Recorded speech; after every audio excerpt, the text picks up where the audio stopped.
Okay, here we go.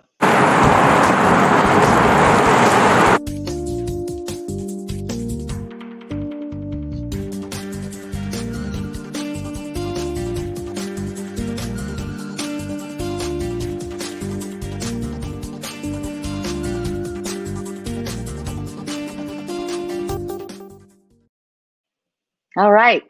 Good morning. Now it's really good morning. Welcome everyone to Monday Morning Coffee with Kyle and Anne. I'm Anne Rossley and I'm here with Kyle Harvey. We are both masterminds in the Gold Coast office of Baird Warner, and we are delighted to be here with you today. Today we're going to talk about spring is right around the corner, and it's not just tongue in cheek, folks. If you're thinking about selling in the spring, now is the time to start thinking about it. So we'll talk about that. Kyle, you had a busy weekend talking to people about real estate. Absolutely. That's the key, is talking to people, answering their questions. There's almost no time when friends and people I meet don't want to know what's happening in the market. And so there was a lot of talk about that. It was very interesting. Even people who aren't thinking of selling are around people who are and want to know what's going on and want to know. And in that vein, let's talk about what's going on, shall we? Absolutely.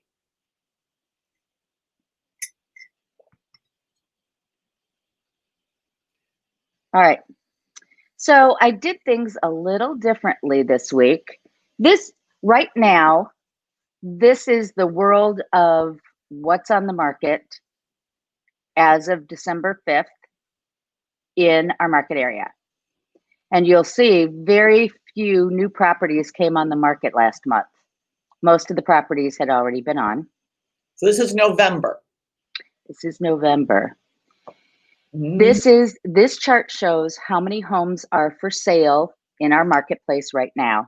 And we took a deep dive. And Kyle, you predicted this the last 2 weeks, saying that people were taking their properties off the market. The amount of inventory was going to be lower. You said, just wait and watch. And here it is. You were exactly right. We went from 7658 listings to 4993. So, and I bet that number has dropped this week. It's just not in our numbers. It's not showing up yet. Right. Exactly right. So this was so interesting to me. Of those that went off market, the majority of them were listings that were canceled. I think they were people who've been on the market since from March to June, say. They were on the market, they didn't sell, so they said, okay, I'm taking it off the market. Another 809 closed and another 969 are pending with only 3% expired. I guess nobody lets their properties expire anymore. Okay, but in terms of homes for sale by area, this chart shows the 4 different areas right downtown Chicago. So you can see the near north side dropped, and I pulled the numbers. 491 properties in the near north were canceled in the last month. Significant number. And the reason this is so high is because there's just so many condominiums in the near north neighborhood. So then if we look at, and wait a second, and let's just also acknowledge the big spike this year was due to a reaction to the unpleasantness and to feeling when you're in a condo during COVID that is just too close. So that spike, we're probably unlikely to ever see again, even when we come back on the market, because it will be beyond COVID when the properties heat up again. Exactly right. Exactly right. And you can see in previous years how we have this is our typical market trend, and this year was way off. So you're exactly right. But notice every neighborhood did experience a drop off in November. Again, every year we see a drop off in November. So it's not quite a surprise that this is happening. Now let's look at closed sales. The number of closed sales dropped off in every neighborhood as well. However, the number of closed sales in Lakeview in November was higher by 31%. Oh, and this number here is a reflection of the month of previous year. So Lakeview sales were up 30% versus the previous year. So even though it was down from the month before, it was a very strong November as far as Novembers go. And the same for Lincoln Park, it was up 7%. So while the number of closed sales goes down, I don't want to say that that's frightening in any way. It's very typical for this time of year. And in fact, November was better in those two neighborhoods. Under contract the same way. The number of properties under contract in Lincoln Park was up 30% versus the previous month. And you see it's down, but not down by much. Lakeview. Is that the previous month, or is it over the previous? Over the previous year, November. Yeah, there we go. So, and even the Loop was up versus, yeah. So glimmer of hope in the Loop. Okay, now that was all the neighbors, but look, this is the entire marketplace that we do business in. November was down 20% versus the previous month in properties under contract. Previous year, I think previous November or previous month? Versus November of 19. Yeah. So, okay, so here's the interesting thing, I think. The month supply looks a bit better, but it looks a bit better because there are fewer properties on the market. So therefore, we're not saying the rate of sale is better. We're saying the number of homes on the market that need to sell is fewer. Right. Right. So I guess the thing to say is, yes, the market's kind of correcting itself, if you will, but our rate of sale is not going up. So, and you can see they range from the entire market area is 4.5. So that's very healthy, 4.5. Yep. 6.8 in the South Loop, 13.9 in the Loop, and 12.5 in the Near North. Those are buyers markets. People, it's time to buy. It is time to buy. Then areas are going to get hot again. Exactly right. Well, yeah, exactly right. So I did what I did last month where I put the month's supply in each neighborhood, and you can see 13.9, 12.5, and then areas that are good purchases relative to buying a condominium that are single family homes, they're going through the roof. Albany Park, Irving Park, Avondale are all under 3 months worth of inventory. Those are areas where it's primarily single family homes, where they have yards and space, and their prices are in the $500 to $800 for a single family home. So you can see hot, hot, hot. And then Wicker Park is good. And then the north side over here is good when you're in Edgewater, Uptown, and Lakeview. So that's it. I will. No, it's a very interesting. It's very interesting, and we're going to keep watching these because this is a weird year, and I think it's going to stay weird until the end of 2021. And then I think we'll go back to normal, seasonal flow. But we've been so thrown off by all of this. So today we were going to talk about getting ready for the spring market. And because as we were, this is such a weird year, my own sense is that the spring will be a different spring. It may be earlier than it is normally. And we've been talking, Anne and I together about, Anne, what do you see as a normal spring, a normal healthy spring market? What are some of those attributes? Well, in a typical good spring market, you're going to have high consumer confidence, people wanting to go out and buy, optimism, obviously good interest rates are part of a good spring market. Lots of properties. That's when most people go on the market. Right. They start putting them on. We say that Super Bowl Sunday is our kickoff, but starting in February, there are lots of good properties coming on the market. People are out there ready to go. And so what it really means is that there are both buyers and sellers. That's what makes a great spring market. A typical spring market is everyone starts to think about it, but a great spring market is optimism, confidence, and both buyers and sellers. And this year, I think we're still, last year was the year that they said that the largest birth year of millennials are at the point when most people start to buy, which is why we've been seeing such incredible purchasing in the under $500,000 property price range. It's those millennials are finally off the mark and buying. Right. And what that means, as you had said it before, is when that first time buyer is buying, that allows the move up buyer to sell and buy again. And that gives it the energy that it needs. So much energy. And what was interesting is there was an expectation that boomers would downsize. And boomers, as I've been reading everywhere, boomers are staying where they are. Mm-hmm. I don't get it, but okay. So there's fewer boomers downsizing. So one of the things and that will fuel a spring market is the May 1 turnover date for leases. So a lot of people are getting out of leasing, but they sort of want to close on April 30th so that they can get out and be in their new place or thereabouts. So that's another driver of this. Right. And if you look at it, and everybody, you might think we're silly talking about spring market now, but let's work the dates backwards. If somebody has an April 30th last day, that means they want to close the last 2 weeks of April. Right now, these lenders are taking 35 to 45 days because the market is so good on refis and purchases. So you're looking at middle of March, 1st of March to be under contract, which means you need to be looking January, February if you've got a May 1 date. So sellers, if you're looking for that April 30th buyer, you want to be on the market January, February. Here's the other thing. If you're a seller, and we see this year after year in a typical market, and again, we're not saying it's going to be typical, but this is what typically happens.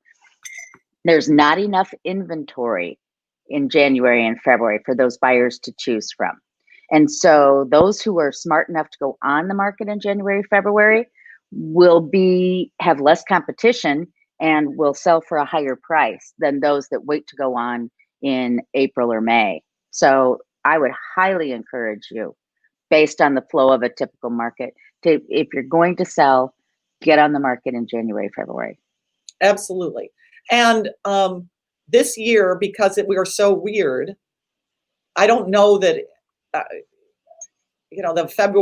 kickoff in February, I think it'll kick off even earlier. I think there's also been some challenge with some people who went month to month with their rentals, had planned to buy last year, and all the craziness with this pandemic are on month to month. So there are, I showed one of my listings to somebody whose lease ends in February. They got to get out.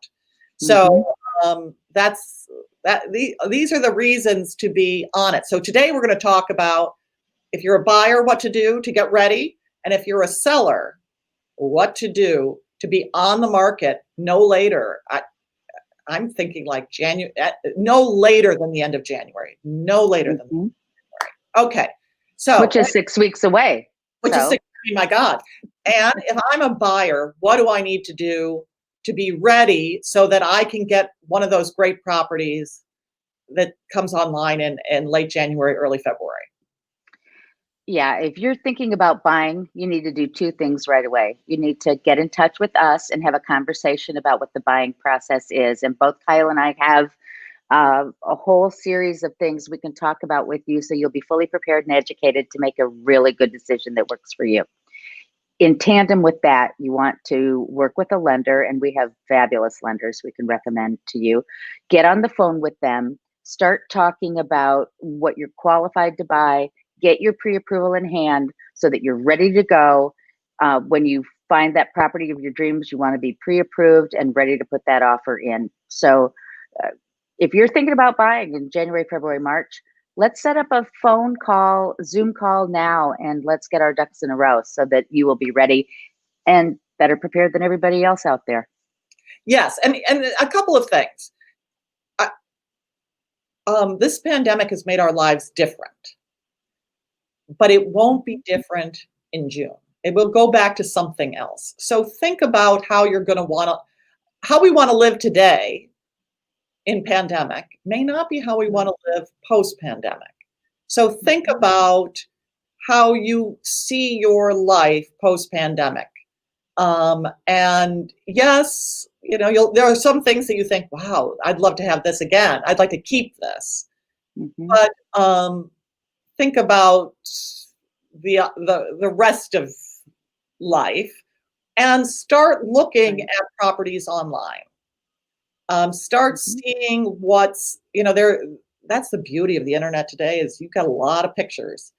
And start looking at pictures and start driving around neighborhoods just to get a sense of where you might want to live. As we saw when I was young, a lot of these neighborhoods that are hot were not hot back then. They were good, solid neighborhoods, but they were working class. The property values were much lower. And now they are fantastic and property values are much higher. So, and I'm fantastic, I mean, just from a real estate standpoint, these neighborhoods have been long good neighborhoods. But that's, start thinking about, it doesn't have to be this tiny square corner. It can be a lot of different places, especially with public transportation being so good. Okay, so if I'm a seller, Anne, what are some of the things I need to start doing today? Well, again, I'm going to sound like a broken record. The first thing I would recommend is to call us and talk about it, because the average pre-marketing time of getting a home ready to get on the market is 2 to 4 weeks. And that's the average.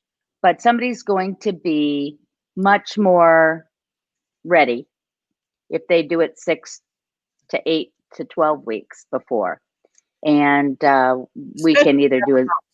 Especially. Exactly. Right. So we'll come up with the plan and the calendar for making it happen. So we might say, okay, for these 2 weeks, we're going to declutter and stage and, go through the things. So let's go through those things that are on that, Kyle. Yes. Okay. So here's something to think about. If you've been in your home for more than 10 years, the length of time to get ready is going to be longer. Right. Let's be honest. You got more stuff. Because step one is decluttering. And by decluttering, I mean, because, hi, I'm one of these people. There are a lot of things that we've just put aside because we didn't want to make a decision about what to do with them. Right. And so there is a lot of stuff that we have that, one, we don't know that we have, and two, we haven't taken the time to make a decision. So by decluttering, I mean, get rid of the stuff you don't use. There are a lot of people who do need the stuff you don't use, and you can give it away. And we've got a ton, Anne and I both have tons of resources about how to and where to give stuff.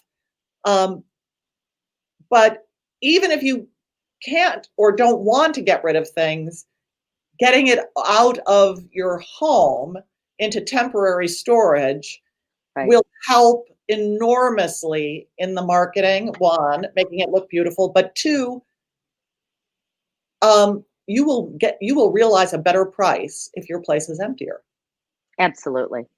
Simple. And you always say, Kyle, the 2/3, 1/3 rule with your closets. Take 2/3 of the things out so that 1/3 is remaining and it looks like somebody can move in. Overstuffed closets do not make somebody feel comfortable that they can move into the home, for sure.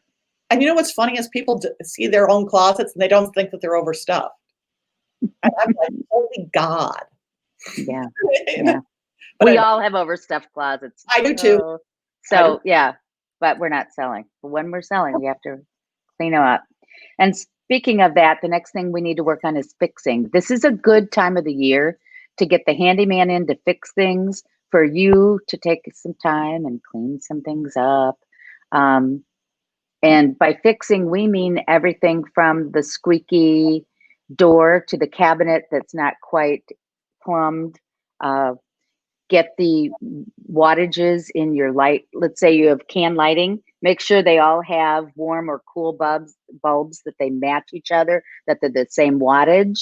And lots of people think mood lighting is what they need to sell the house. That's not it. You want bright, bright, bright. So put in the highest wattage possible in those lamps and overhead lighting. Wouldn't you agree? Absolutely. And here's the thing, a thing also to do, just back to your point of getting ready, focus on the mechanicals. So houses will have this more than condos, but some condos will have these too. The water heater, the furnace, the AC, at least have them inspected and have the paper for the inspections. Right. If you've got a water heater on the last year of its life, consider replacing it or preemptively offering a home warranty, 1 year's home warranty with the property. Right. Do those things so that we as your broker can put in the listing all the great things that have been done and how up to date things are, because buyers want certainty.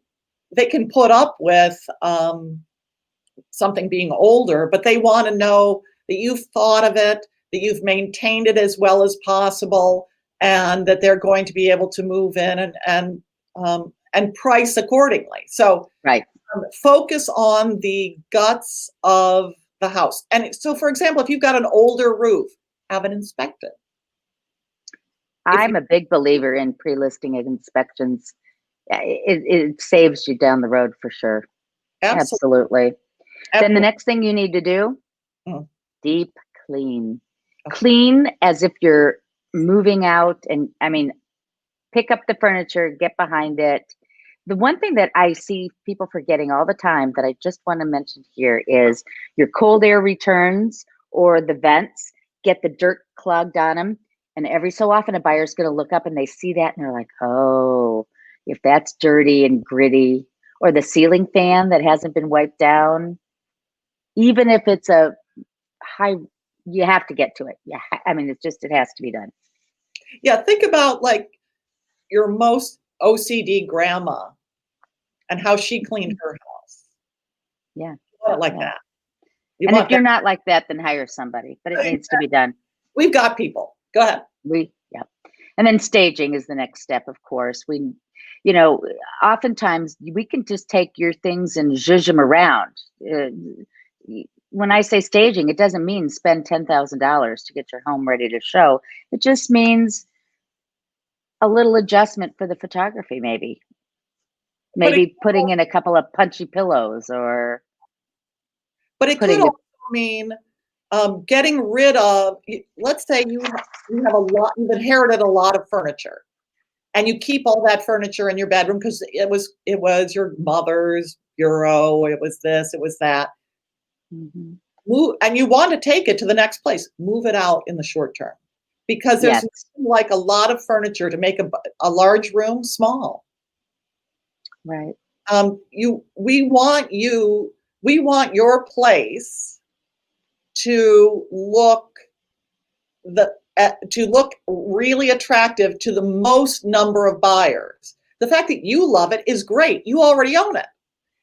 But we want enough people to be able to say, hey, I could do X. My bed, my furniture will fit. And they won't be able to see that if you've got too much. Exactly right. So let's take 2 minutes to run through the quick fixes that pay off. Yes. You want to go? Say a couple things? Yes. Well, we've already talked about the light bulbs. Here's one of the things that that's so quick and easy and really pays off. Wash the windows inside and out. Hire somebody outside. If you've got a house that has things that you can't reach, wash those windows. When we turn on the lights and or for daytime showings, when the light streams in through clean windows, there is just this positive appeal, and that costs almost nothing. Right. Bathrooms. Make sure the bathrooms are spiffy and clean. You may need to bleach your grout. You may need to pull out old caulk or recaulk. Trust me, it's worth it. And going back to one of the things, the bathrooms and kitchens, if it makes sense to have a plumber come in just to make sure that any leaks or changing out certain faucets to make them look brand clean, those aren't terribly expensive, but really worth it and will help you come inspection. Absolutely. Absolutely. And cleaning kitchens. So one of the things that people do, which is sometimes surprising to sellers, is they open your cabinets. And because they want to see how much space there is. If you haven't cleaned out your cabinets, meaning dusted, maybe put down new paper, sometimes people put liner paper in their cupboards, put clean, because that just creates a wonderfully smelling kitchen, and kitchens can sometimes smell badly. But it also just makes everything look newer and fresher. So that's a quick tip. Repair and paint where necessary. And I saw something this year that I had not seen before. And I thought it was a little silly at first, but now I can't get it out of my head. And that is, your switch plates where your light switch is, they said, make sure that the screws are facing the same way, horizontally, not askew, but horizontal on those screws. And it just makes everything look cleaner. And you know what? I started looking at homes and they were right. And that is like a silly, simple thing, but buyers don't necessarily understand why they feel attracted to a home. But when everything is pristine, they don't recognize necessarily it's because it's pristine, but that's part of it. So yes. And it is these are all very subtle things. And just to that point, doorknobs that are a little bit loose. I sometimes go into houses and I use the handle to climb the stairs. What do you call that? Handrail? Handrail, whatever. That. If it's a little loose, I start to think, oh, it's a little loose. Yeah, very good point. And Susan just made a comment that you want the same color on the switch and the switch plates. Yeah. You don't want like a white knob with the cream plate, and you want it to go with the wall too. So ideally, absolutely. Yeah. So, and if they're yellow and old looking, replace them. So. Yeah. All right. So that's it. That's it. And so, and the last thing is, in prepping for showings, always just air out the place before we come, empty all of the garbage, and turn on all the lights. Yep. Sounds like a plan. Sounds like all right. So if you're thinking about selling next year, get in touch with us now. That's the one thing to remember. Agree. And speaking of our friend Susan, we have a hidden gem on the private network. Remember, we keep talking about all these properties that cancel and have gone off the market. A whole bunch of them have gone on the private network. And in Lincoln Park, that number has grown to 88 properties, one of which is this beauty that our friend and colleague Susan Morrow has. It's 2121. I'm going to do share screen. Hold on. Let's see if I do it correctly. I don't want to screen application. There we go. 2121 Sedgwick, a beautiful street. Can you see this? Yes. Okay. In Lincoln Park, just a few blocks from Lincoln Park itself, close to transportation, close to everything. This beautiful home. Its price is $1,900,000. It's about. Oh, it's lovely. It's 5 bedrooms, 3.5 baths. The taxes are just about $19,000, which is almost nothing for all you're getting. So now let's look at these pretty pictures. So first of all, look at that exterior. Oh, yeah. Now they're doing one of the things that we didn't say out loud, but we thought about saying is curb appeal. Look at the curb appeal of this house. those beautiful entryway, the welcoming flowers. Doesn't that have fantastic curb appeal? Yeah. And look at, you can Wow. sit out front, talk to your neighbors, socially distanced right now, but in the future you can have a cocktail party up there. Look at this entry. That's stunning. Stunning, stunning. Oh, a fireplace, the windows, all that light. It's up a little. Oh, beautiful. This thing's Okay, they did their job preparing. I'll tell you that. yes. Holy smokes! And what a lovely kitchen. And look at that. As I've got my showing. There's a black counter, and then the switch plate is black. Very Yeah. nice. Look at that. Mm, So pretty. Move right in, ready. sure is. So, Oh my gosh, that thing is gorgeous. so wait till we get to the outdoor space, which I've seen pictures of. Oh my gosh, look. Who doesn't want a little baby in there? Office space, lots of, and this is, I think, the lower level, very handsome. Everyone needs a bar downstairs. Another bedroom down below. Workout space. Oh, and it's baby proof. Baby proof, yep. Baby proof. Oh, look how pretty that. Oh, look at that mudroom area. Yeah. Oh, Nice. Oh boy. look at that. Wow. How cute. Really darling. And that looks like a nice garage. Who doesn't need The pedigree. I love it. Beautiful house. That thing's going to go fast. So Yeah. anyone who wants it, give us a call. We'll get you in touch with the seller's agent and get a showing. Looks fantastic. Absolutely. I love it. Love, love, love.